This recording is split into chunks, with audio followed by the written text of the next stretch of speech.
Hi, today we're going to meet with Christian Burnham.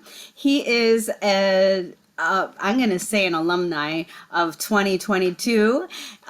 He is of the Tuscarora Nation, and he has some information to share with us today about some of the issues that the Indigenous people in our area experience, as well as some interventions that social workers can use to try and assist Indigenous peoples.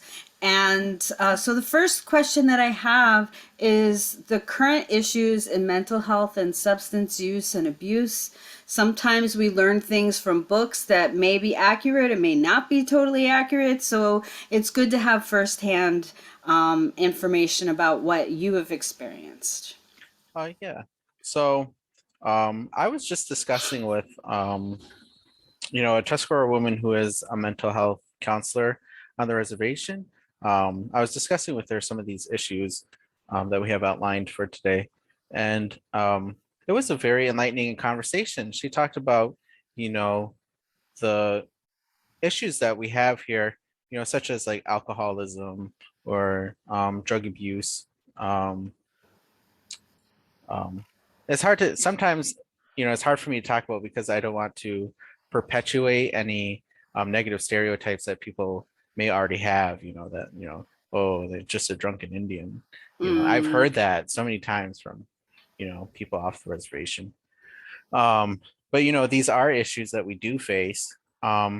But she had the perspective of looking back and seeing where it all stems from. Like these are issues we have, but what has directly affected, you know, these issues to be perpetuated through, our society. And her point was that it was, that it's a result of historical trauma from residential schools mm, that we all have a family member that whether it's a great grandma, grandma for some people, aunts or uncles, um, so forth that have gone to residential schools. For me, it was my great grandma on my dad's side. She was in residential school for like 10, 11 years. Um, and the individual I was speaking to today just was talking about how coming from the residential school, you learned how to, the woman learned how to keep a house and how to cook, in a Western way and how to live in a Western style. Um, but, through the physical abuse or sexual abuse that they experienced at these schools, um, they didn't learn how to love, a child or how to, physical touch was, a difficult issue for many mhm, people, as a result of this. And they only knew hardness growing up from these residential schools. Thus, as they became parents and, the concept of like unlearning things and, you know, stuffing everything down, was only hardness that was given to their children, which then, goes to their children. So it all, you can see how it all comes back to his, residential schools and the historical trauma um, that affects Native people as a whole mm. across America from, these residential schools. Um, yeah, so we were just discussing, substance abuse, how that is, part of that, and alcoholism, people not fully understanding the history, but knowing, the hard things and the traumatic experience they had as a child, from their parents, was something perpetuated from their parents, which was from their, you know what I mean? Yes, And it just all comes back around, it's a full circle. It's a vicious cycle, you know. yes. Um, I know that you're using the term residential school. Can you mhm. explain what you mean by that? Yeah, so um, it's no, it's the U.S. government is no stranger to trying to get rid of people that they don't want. We can see that with, you know, um, with slavery. We can see that with the railroads. Mhm, Um, and uh, one of the ideas that the U.S. had. was to force assimilate um, Native people from off the reservation, force them to live off the reservation and live a Western lifestyle, less Mm. savage is, Mm-hmm. is a term that they wanted to use. And one of the main mottos that these residential schools had was kill the Indian but save the man. And Mm.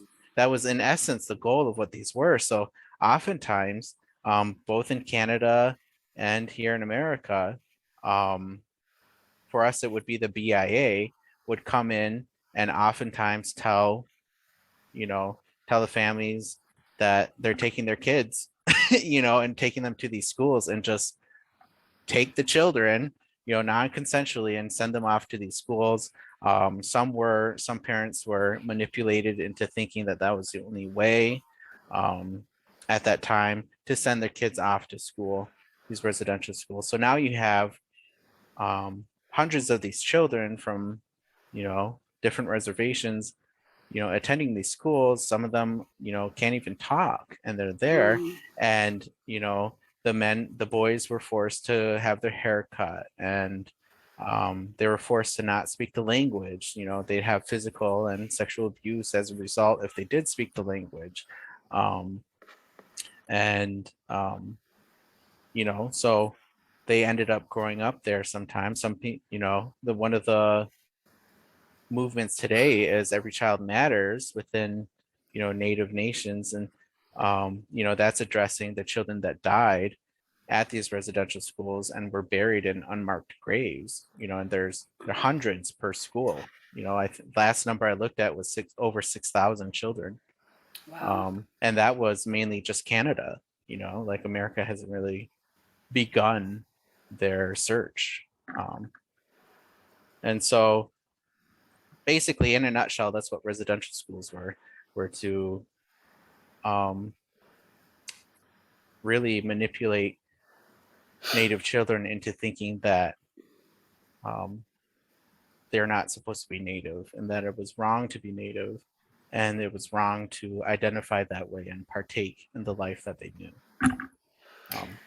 Um, I'm listening to you and I'm struck by children who have died mhm. in these institutions and buried in unmarked graves. I would imagine that not only would be a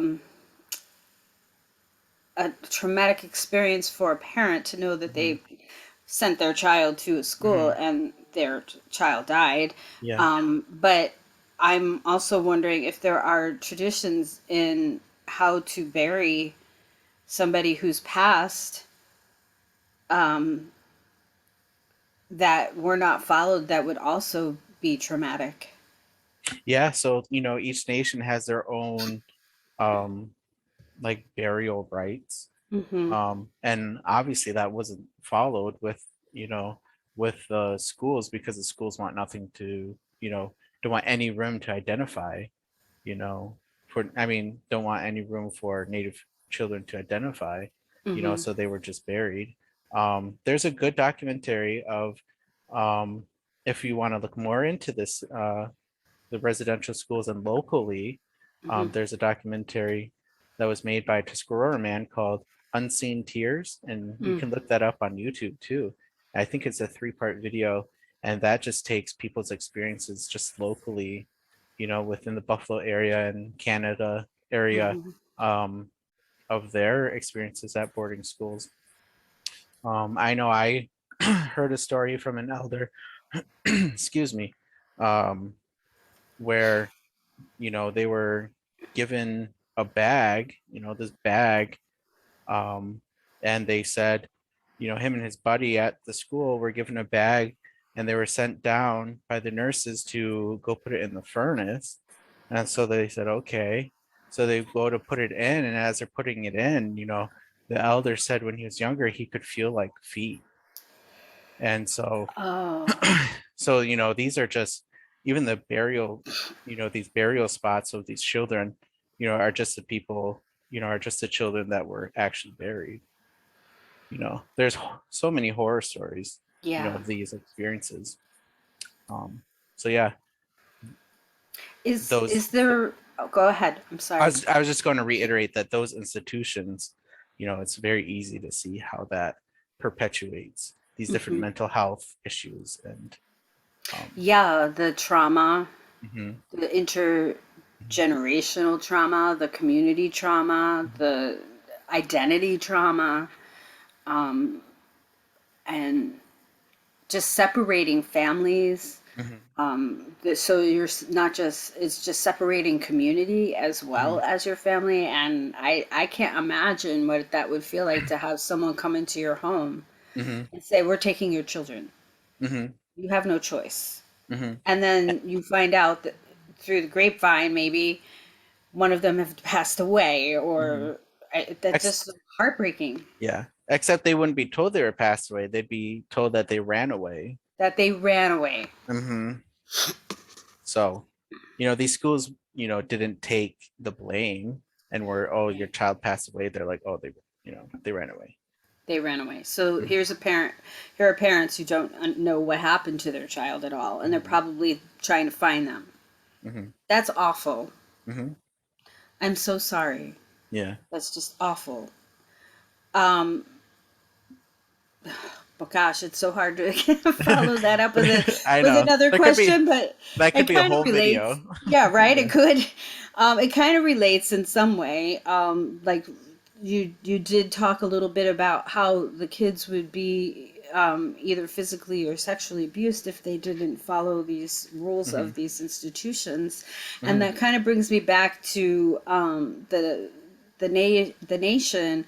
Um, what is the experience of domestic violence and Hmm. any protections with that? Yeah. So again, I would say let's look at, you know, residential schools and see how that has affected it. Um, in one sense, the matter of like self-esteem, um, lower self-esteem among Native people as a whole, as a result of um, historical trauma, um, would then help. What do I want to say? That lower self-esteem would then be used um, by our own Native people to remain in these domestic violent situations Mm, because, oh, what, where that comes from, a low self-esteem. hmm. Hopefully that just made sense. It does. It's like if you have low self-esteem, Hmm. if, then you take it out on the Hmm. object of what you're feeling bad about. And if Yeah. you're feeling that it's not okay to be native, Hmm. and you fight against that native, and Hmm. externally if you see something Hmm. native like a spouse and you're angry and you're Hmm. feeling low about yourself and you don't feel like you have control over some things, you take it out on them, Hmm. And symbolically. and I would even suggest that the, idea that the US government has that, you know, Indians can't, govern themselves or can't take care of Mm, themselves, mm-hmm. is then trickled down to society as a whole, who still Yeah, presently has a very negative view of Native Americans, yeah. and that plays into, oh, it's just an Indian woman, you know what I mean? Mm-hmm. Mm-hmm. Or it's just an Mm-hmm. Indian boy. Um, Yeah. almost like subhuman. And I know we've come a long ways, for other minorities in America, but I would argue the fact that no one cares or picks up the mantle of Native American issues for various reasons. But um, so that's why, this opportunity is just, to me, it's just momentous. Well, Um, we're very grateful. but We're um, very grateful. But oh, I also wanted to say about, domestic violence. The counselor I was speaking to, she said she wanted to reframe the idea of domestic violence with, amongst Native American people, into family violence, because in the Mm, end, that's what it is. Um, it's not an individualistic society. It's like a mm, whole, yeah. it's a whole family group. So when there's violence that occurs towards another partner, it's not just towards that partner. it's towards the partner's children, it's towards the partner's parents, it's toward, you know, it's as a whole. And I think even if, you know, you could say, you know, that's like a Native American approach, but I say, you know, drop the label of having it be like a Native American thing and just let it be. This is, you know, the truthfully, this is what happens to every family Mm-hmm. that's Mm-hmm. involved with violence, is that it is a family, it is family violence rather than, you know, partner on partner. It affects everyone.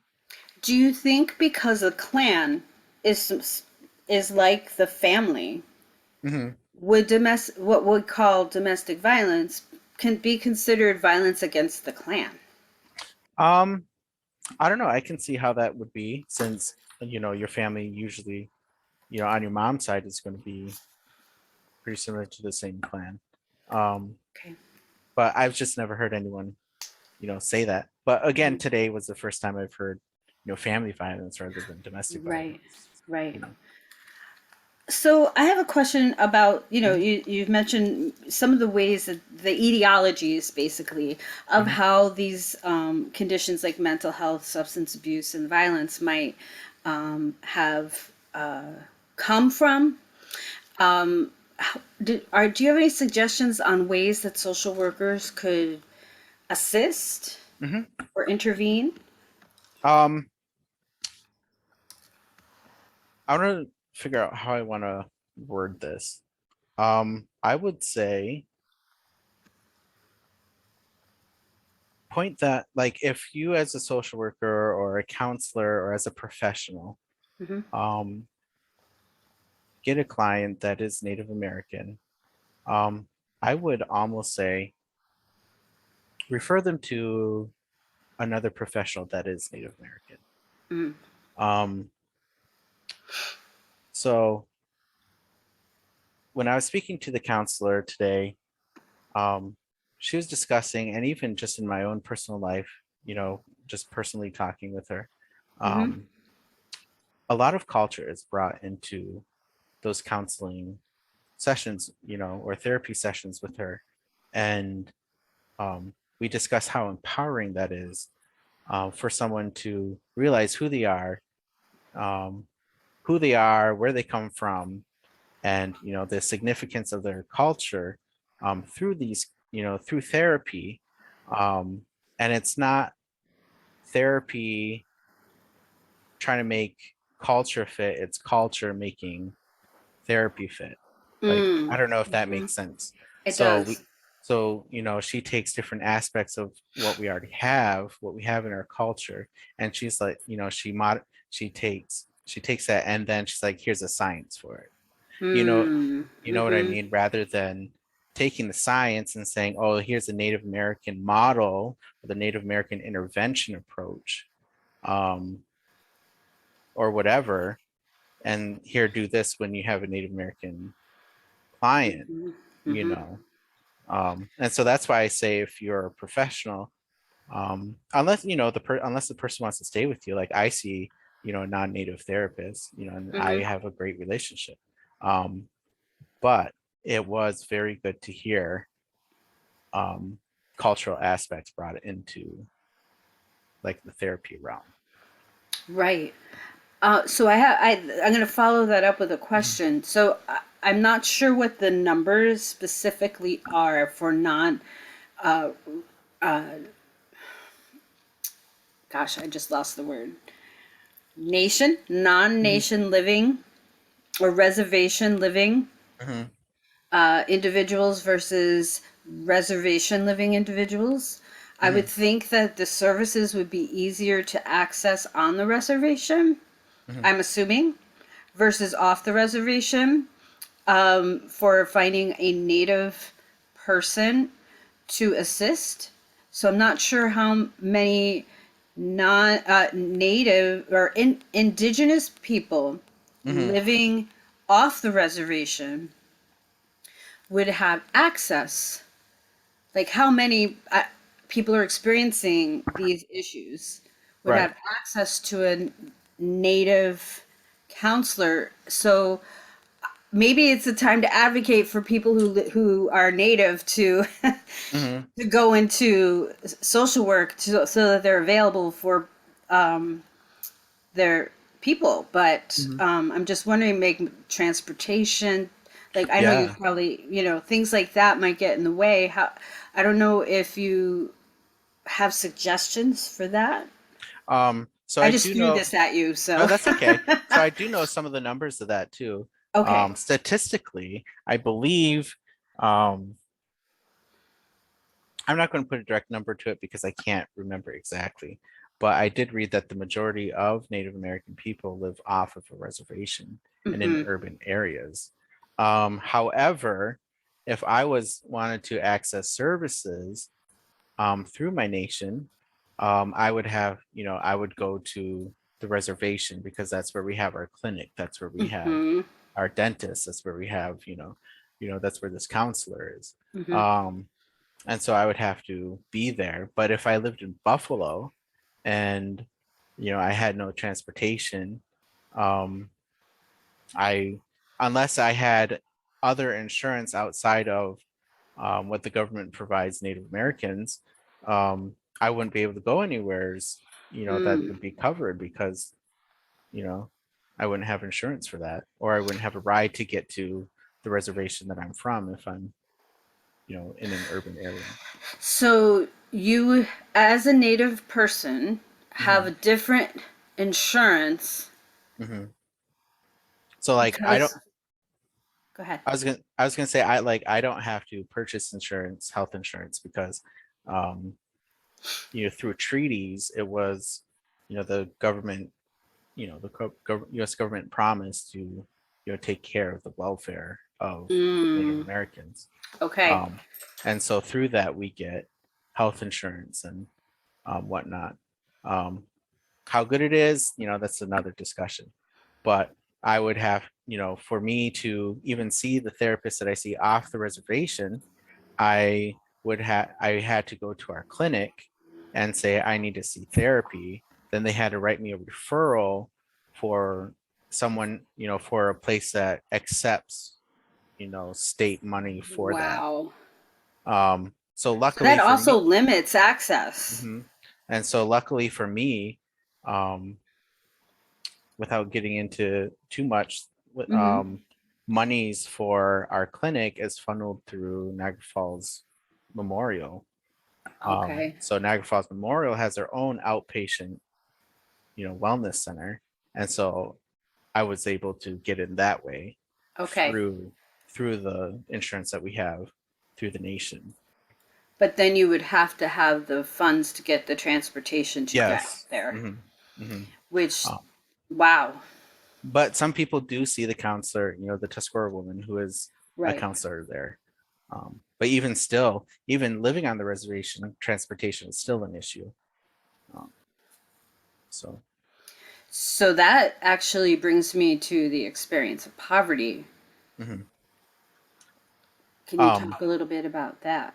yeah, so it's not uncommon for people to not have cars, or funds to, like, pay for their own car, keep it on the road.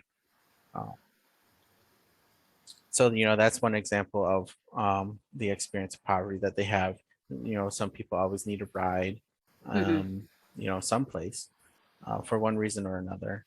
um, I can point back to, my own father's experience, and his experience wasn't strange, on the reservation, Right. as, you know awful of a environment that was, is, it was normalized. I think today, everyone has electricity, but, Mm. 40 years ago that wasn't the case.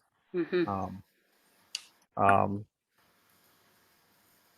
um, there's other things I wanted to speak on, but I can't quite bring them to mind as far as That's okay. poverty. I know, you can take another state, for example.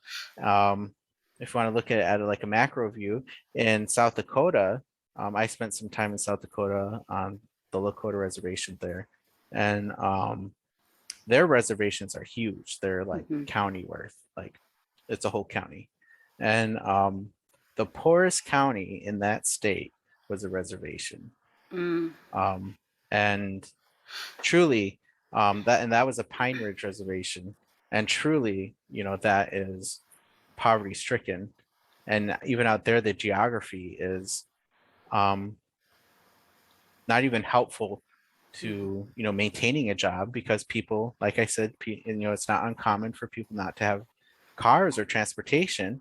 So I knew people that would wake up 3, 4 o'clock in the morning and start walking and hitchhiking to work, but then they'd be late because they had to hitchhike to work, and then they ended up getting fired because they were late Mm. because they didn't have a car. And now they're back at the same position where they don't have money to buy a car or to keep gas in their car, and it's just Mm-hmm. this awful cycle, Yeah. of poverty. Which doesn't help the domestic violence, mental health, or Yeah. substance abuse. Mm-hmm. It all kind of feeds into each other. Mm-hmm. So, um, in your perspective, do you think non-indigenous social workers would be accepted as helpful? Um, in my perspective, it would be, how are they coming? Um, One thing that I know turns me off very quickly, and I know bothers, you know, every other Native person I've talked to about this, is like, if an outsider's coming in with that savior mindset, Mm. um, like, don't do that. Um, and we are capable, and Native people are capable to find a way, and they have been, whether it's trudging through poverty, just staying alive that way, or whatever. Mm-hmm. um you know Native people find a way, but just you know if an outside social worker is coming in, don't come in um trying to change everything. I don't know if Okay. that makes sense. Yep, that does make sense. Like sometimes Mhm. people have this helping mindset. I'm just going to help. Right. And I'm wondering if it might be a better approach to really befriend Hmm. the nation Yeah. and participate and see if there are things that they can be included in as far Yeah. as like you can't really be a member, but become Hmm. part of the culture and be accepted by the Hmm. people in the nation before you try to do work. I'm Hmm. not sure. What do you Like, think? I know, just on our res, for people that don't have clean water, there's a group of people outside that go and they buy packages of water, and they have like a bi-weekly distribution of water, Mm, for any household on the res can come in and get free water. um, so like that has been a very helpful thing, and something that's been um, very much appreciated, in our community. But they came in, I don't know, they didn't come in like, oh, we got to change this. No, they just mm, hmm provided the water and said, here you go. um It's here for you if you want it, yeah. and Yep. that gives the control back to the native Hmm. Because um, then they can decide, powers. oh, do I want Yeah. this or do I not want it? Right. Okay. That makes sense. Hmm. But I've also been thinking about the transportation issue too. Like, Mm-hmm. why don't we have why isn't there a transportation service that can Mm-hmm. just go around the res, picking people up, bringing them to, still on the reservation, to their Mm-hmm. appointment, or if need be, off the reservation for an appointment. Like an a Tuscarora bus service. Is that Yeah, what you mean? something Yeah. like that. Yeah. Mm-hmm. Or a Tuscaroran Uber. Yeah, there you go. Right? Tusco Uber. Tusca Uber. And if you're non-native, you get charged double. Um, That's what I'm talking about. right? I'm just kidding. I'm wondering if maybe telehealth might be a nice possible solution for the transportation if there are maybe a native telehealth operation. So like that is one thought, but a barrier to that is that we don't have Wi-Fi. Oh, You know, that's right. we don't have We Wi-Fi. just got electricity. It's hmm right. Probably don't have Um, Wi-Fi. I know that's being worked on, but Good. it's still not a thing right now. Okay. Um, so even like this last pandemic, the kids in school, the school was giving us, things for Wi-Fi because, we didn't have our own, we don't have service, service is not good on the reservation, for phones or internet or, you know, we just don't have those luxuries. Hmm. So, That's hard. mhm, Um, I'm going to ask you some other questions about mhm, different populations that social workers often mhm. work with, and I'm wondering what how the LGBTQ population is viewed or accepted, or Mhm. I don't want to say the word managed, but in native lands. Mhm. Excuse me. I know different nations have different terms within their language. I know Lakota has one term. I know, the Navajo have their own term. Um, but a movement that's been going on is like I don't know how to Pan American Indian Mm. things. Mm-hmm. Um, and one thing that comes from that is, the term two spirit. Mm-hmm. Um, even though it specifically is addressing a man or woman who operate and act in the role of the opposite gender, thus creating like a third gender. Mm-hmm. Um, even though that term specifically is talking about that for that language where they come from, it's sort of been adopted as an umbrella term, just like we say Right. LGBTQIA plus, Lots or of letters. yeah, just how we have our own Yeah. umbrella term. Um, people have really latched on to that idea of, two spirit as an Mm-hmm. umbrella term for, LGBTQIA plus native people. Okay. So I had to go and ask people some questions about this because I didn't really know. But I guess traditionally, there, our traditions don't really speak on it. Mm-hmm. Specifically for like Haudenosaunee culture. Mm-hmm. It's not really touched on, whether it's through our spiritual practices or societal practices. Um, it's not, it's not, it's just not there. Um, so people, whether it's through ceremony or whatnot, people generally just, they don't really care. You are who you are, and Mm-hmm. you're partaking in ceremony or partaking in culture and society. Um, but some people still hold, their own personal beliefs of, you know, um, and I feel like that's more of like a Christian influence. Mm-hmm. Um, because truly, I don't think that was there before. Um, but that's just my opinion. Mm-hmm. So would you say in general that it's accepted? I would say, I know I had spoken to my mother about this too, and she said when she was growing up, um, society, like um, the reservation view was sort of in a negative tone, Mm-hmm. just not even based on any, religious beliefs or not. It was just viewed that way. But I also feel like that was a result of the outside coming Influence. in. Yeah. Yeah. Because truly, like I said, if you look back, it's not there, and there's no reason for it to be there. Like, there's no reason for that negativity to be there um, Mm-hmm. from history. So,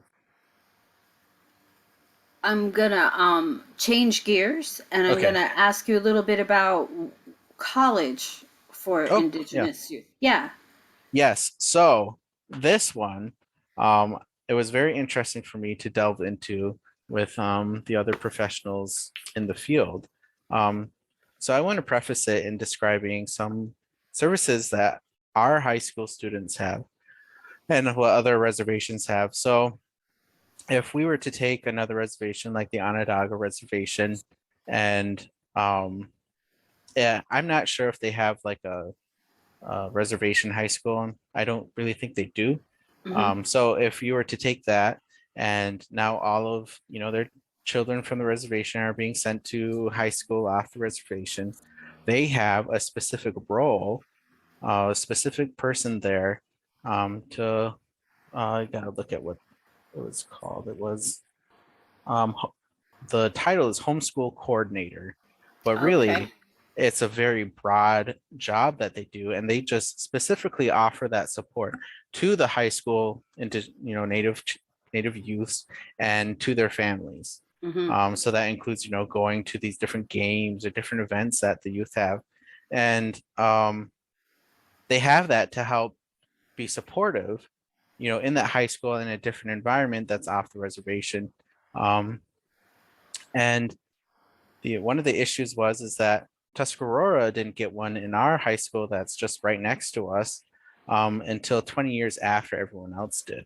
So every other nation had one. And so it was becoming a problem where 15 to 20 children were supposed to graduate that year from Tuscarora in the high school, but only 6 of them would graduate Wow. prior to this position being there. Um, and so I bring all that up because it's no different than when, um, a Native youth leaves a reservation to go to college. Um, there's no, there's, there's no support for them um, in that arena. Hmm. I had a support from the reservation that helped me through all of college. And Hmm. I don't even know if, after beginning where I would be if I didn't have that support because Yeah. she helped me through so much. Some of the barriers that were talked about was the whole process, whether it was financial aid or applying for college. Um, I don't want to say most of the time, it's not uncommon for that native youth to be the first one to have to go through that. So their Right. parents or grandmas weren't even able to help them um, in that process because they didn't know themselves. Mm. So there's a barrier right there. Transportation is a huge barrier, as we talked about earlier. Hmm. Um, with service delivery and like healthcare and stuff. That's also a barrier. If a native youth here has college at Buff State, but they don't have a car and their parents are at work, like how are they supposed to get there? It's a That's 40-minute yes. drive. Hmm. So that's an issue. And I have stuff written down here. Just one second. So the support system for students in high school is very large because you're at home, it's very family centric, and it's not just your parents raising you, it's everyone Hmm. raises you. So if something happens, you have everyone there Mm. help you. But if you leave and you go to school, you're now removed from a world that you've been brought up in and that you're used to, and having that support. Now you're off on your own without anyone there, without that support at the school or whatever. So it's like um, going from a community culture to an to an individual. individualistic. Mhm. And Okay. that's it. I would say that's a huge barrier. Hmm. um, yeah. Somewhere I read, and it might have been the Seneca Nation, so it might not apply completely to the Tuscarora, but I read that youth are encouraged to go to college and then to come back to the reservation to be able to um, provide the services and the things that they learned from college to their community to help their community grow. Is that Mhm. something you're familiar with? Yeah, so I would say that was the general idea. And just to self to close a little, I was given a scholarship um, through some unfortunate history that we've had with the New York Power Authority Mm-hmm. and their placement of their reservoir on Oh. on our reservation. Mm-hmm. Um, the Power Authority pays for two students to go to college for 4 years. And so 4 years ago now, hard to believe, I was awarded one of those. Mm-hmm. Um, Well, congratulations. yeah. So Yeah. well, I'm at the end of it, so it's great. Right. Um, but um, I forgot the question. Can you say it one more time? Encouraging Oh, students from yes. the reservation. Yeah. Yes. So one of the stipulations of that scholarship is that I go and then I come back with my knowledge, Mm-hmm. to help, everyone else around me. Um, and so that's the thought behind Okay. I think you will have a lot to give. that. I hope so, Yeah. but we'll Yes. see. Is there anything else that you would like to add about the issues that are on reservations or for individuals who live off the reservation as far as interventions and ways social workers could help? Mm, I would just reiterate one last time. I would reiterate, not to look at things like do this particular thing with Native Americans, or I know one time you had brought up in class that um, you knew of like a Native American model. Um, and like I'm not like bashing what you're talking because Oh, that's okay. you're presenting something. Right. Um, but you know, it's those professionals that created that. I would say there was a fault there Mm-hmm. because truly, when you look at the Native American model, it's really just about family, and that's how everyone should be. Mm-hmm. So rather than coming in and making these titles or making these um, models and things and branding them as Native American, you Mm-hmm. know, we're just humans. Um, so interventions are interventions, Mm-hmm. and just, be culturally competent and culturally aware and help that help that Native American to feel empowered by being able to identify, whether it's Mm-hmm. helping them research things or helping them get into contact with cultural resources or making that space so that they can identify. Mm-hmm. If you are non-native, Yes. um, I would say that it would be the most beneficial, as years of not making that space has led us here. Right. So maybe the Americanized way of labeling things is not Yeah, helpful yeah, to understanding the culture is really community and family oriented and hmm don't does not function necessarily in the ways that United States might want to label things and hmm things like yeah. that.